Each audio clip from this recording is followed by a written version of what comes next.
Me too? We're good. We're good. Okay. All right. We're about ready to go now. What's that? Go ahead, take us. Yeah, okay, so you're going to hold it right there? Yes. Okay, you're not going to be comfortable like that.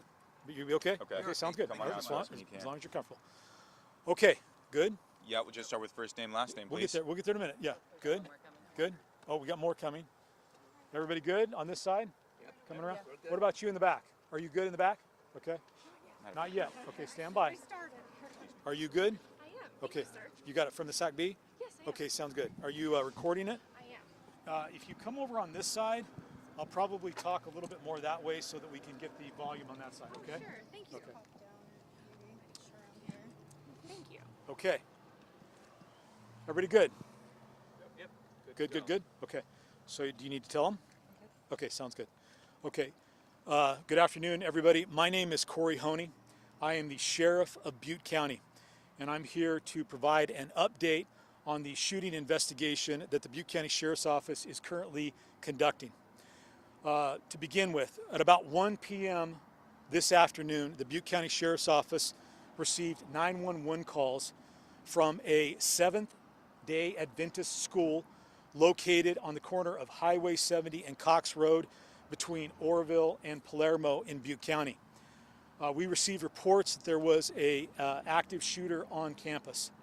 Law enforcement personnel from throughout the southern part of Butte County responded Code 3 to the school. When they arrived, law enforcement personnel determined that there were 2 students who had sustained gunshot wounds. Both of them boys, one age 6, one age 5. In addition to that, law enforcement officers located an adult male who was down, deceased from what appears to be a self-inflicted gunshot wound. Our preliminary investigation indicates that this individual came onto campus to meet with the principal to discuss the possibility of enrolling a student. We haven't verified that that is a legitimate statement at this point, but it is the information that we have at this point. Shortly after concluding that meeting, the principal heard shots being fired, heard screams, and that's when they determined or found that the 2 students had been shot. Those 2 students were transported to area hospitals. They are currently being treated, and I think the fact that they are still being treated bodes well for their ultimate recovery, but given where we're at in this, I don't want to provide too much more information because I don't have a lot in terms of what their status is. The remainder of the students, they were ultimately sequestered in the gymnasium until we were able to bring a school bus in. They were then transported to the Nazarene Church in Oroville, where we set up reunification with the students and their parents who responded to that location. We had at the Nazarene Church crisis counselors, chaplains from local law enforcement agencies, including the Butte County Sheriff's Office, as well as representatives from the Victim Witness Services of the Butte County District Attorney's Office. As it stands right now, we have called in the Federal Bureau of Investigation. We are leading the investigation, but they are assisting us. They're providing assistance with processing the crime scene. In addition to that, we are working to learn more about the individual that we believe is responsible for this shooting. We believe we know who the individual is, but we haven't yet identified or conclusively located next of kin. And we're working to delve into this individual's background to figure out what prompted him to do this. We have received some information that he may have targeted this school because of its affiliation with the Seventh-day Adventist Church. We have sent out, or we are in the process of sending out a BOLO, or an advisory to law enforcement agencies throughout California to be more vigilant when it comes to Seventh-day Adventist schools within their community. But I want to caution all of you, this is very early in the investigation. We're still trying to determine what is fact and what is rumor and it takes a while to do that. I want to be thoughtful about providing the information that I can, but also thoughtful about not making sure that I'm not providing misinformation that gets out. So I would ask that you be cognizant of that. We have some information as well that this individual arrived at the school and was dropped off by an individual driving a gray 4-door sedan. I wish I had a better description, but that's the best description that I have. Once dropping the individual off, that vehicle exited school property and traveled towards Highway 70. We don't know at this point which direction the vehicle left in. There is some indication that it may have been a ride-share service. We are at this point trying to locate information about who that could have been, trying to identify that. Part of that is working to get into the suspect's phone, the individual responsible, get into his phone and start looking for contacts and where he may have been and all those kinds of things. That is ongoing as we speak. I believe that is all the information I have to share at this point. We will probably do a final media briefing this evening at 6:30 at the Sheriff's Office, the Butte County Sheriff's Office, located at 5 Gillick Way in Oroville. I'm hoping to have be able to provide any additional information I have at that point, but I want everybody to recognize that there's a lot of things that need to be done. This is still very early on in this investigation. I may not have a significant amount more information to provide to you when we talk again, but as soon as we can verify information and provide it to everybody, we will do so. I'll end with this.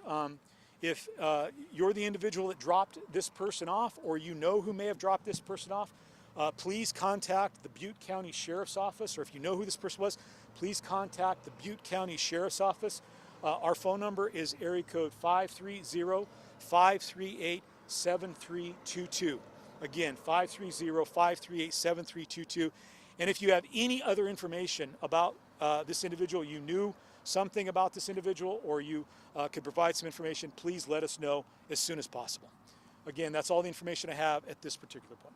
Were the children in recess, or were they out in the playground? I don't have that information.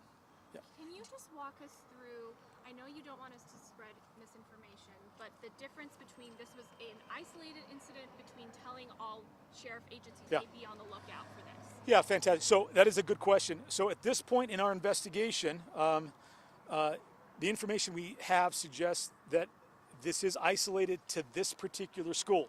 However, in an abundance of caution, I want to provide that information to other law enforcement agencies who might have Seventh-day Adventist schools in their communities. I would rather provide that information and allow them to be vigilant and make sure that things are things are safe at those schools than to hold that back at this particular point. So that's why we've come out with that information. How many gunshots were let off, and how many gunshots did those two boys sustain? I don't have the answer to that question. What kind of weapon, what kind of gun? At this point, it was a handgun. I don't have any more information about the firearm. Do we know the relation between the person and the two students? At this point, it would appear that there was no relation between the individual we believe responsible for the shooting and the two students, or for that matter, the school. Do you know how long Highway 70 is going to be shut down? As long as I need it to be shut down. Just your reaction to this happening here today. I mean, this is horribly tragic. I mean, it is hard to come up with the words. Right now, in this stage of the investigation, we're operating on the adrenaline and doing the things that need to be done to figure out what happened and making sure that people are safe. We worked hard to make sure that the students were reunified with their parents. That's a tough situation. I haven't had enough time to really process this, but many of you have been to Butte County before to cover major incidents, major disasters. So we're certainly no stranger to those kinds of things, but man, when you're talking about little kids like this who can't defend themselves. It just, it really does tear at the heart. Was there any security on campus at the time of the shooting? No, my understanding is that's not a campus that has a security or a school resource officer assigned to it. Was there anyone who tried to stop the shooter? I don't have any information at that point, at this point, to answer that question. Is campus going to be closed for the rest of the week, or? I suspect strongly that the campus will be closed for the next several days. Ultimately, the reopening of the campus will be a decision that's made by school officials and school administrators once we have completed our investigation. Will you guys be on scene when the school reopens as a civil standby? I think probably I want to sit down and talk with school administrators and figure out the right course of action. Absolutely willing to provide them with whatever support they think is necessary, and if that means having deputies on school grounds when that opens, we will definitely do that. But I don't want to speak for the school until I've had a chance to talk with them. Were any surrounding schools impacted by this? Anybody else put on lockdown or anything like that? So earlier today, when we received information that suggested that this individual targeted the school because of its affiliation with Seventh-day Adventists, we notified the Oroville Police Department, the Chico Police Department, and the Paradise Police Department, and asked them to go to those affiliated schools in their jurisdictions to provide for their safety. They all immediately did so, and there's nothing to report. There was no suspicious activity or anything at those schools. Has the school had trouble with this individual before? There's no indication that the school had any trouble with this individual or that they had any experience with him other than the contact that he made today. Yeah, or the visit he made today. And that well, I don't know if you know at this moment, but that contact, he made an appointment today and came today? No, it was, the appointment was a couple of days ago. I don't know exactly what day it was, and then he showed up today with this story about enrolling a student. I don't know the veracity of that story yet. We're still trying to figure that out. Any information that indicates a child was with him if he's trying to enroll a child? There is, yeah, we don't believe a child was with him. There was no child present during the meeting with a school administrator. Okay? Can you talk to about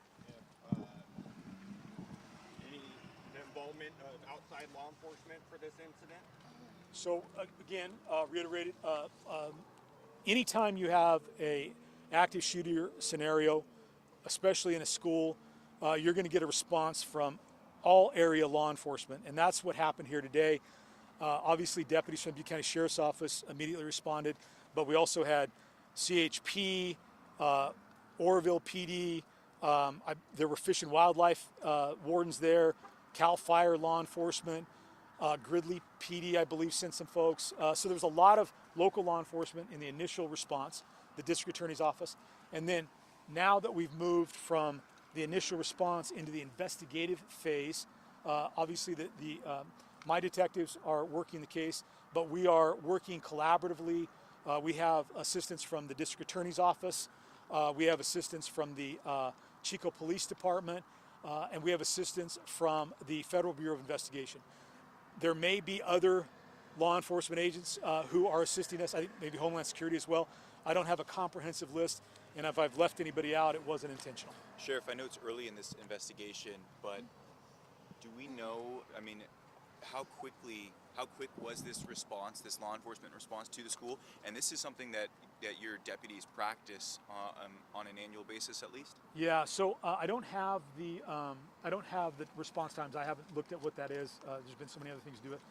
It was a relatively quick response from what I'm being told, and I believe that the California Highway Patrol had an officer on scene first, but I'll have to verify that. So that's, we're getting into that. Yes, in terms of practicing or preparing for this kind of thing, the Butte County Sheriff's Office has done a lot of training in terms of responding to active shooter situations.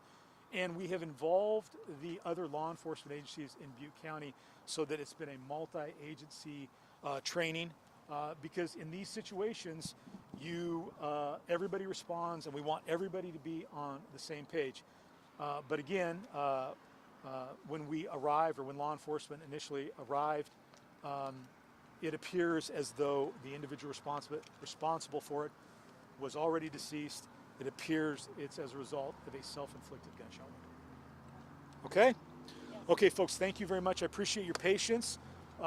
We, again, are looking at the prospect of doing a final briefing tonight at 18:30, which it would take place at the Sheriff's Office. Inside or outside? 3 Gilmore, right? Oh, 3? Is it? East facility? Yeah. Oh, I'm sorry. Yeah, Yep. it's east of the 3 Gillick Way. You'll figure it out. It'll be fine. It'll be inside. It'll be inside. Great. I suspect there'll be other media from other areas coming in, so I may end up just redoing this. If there are more information, I'll provide at that time. But that's the best I've got right now. Thank Sound you. good? Okay. Got it. Thank you all for your attention.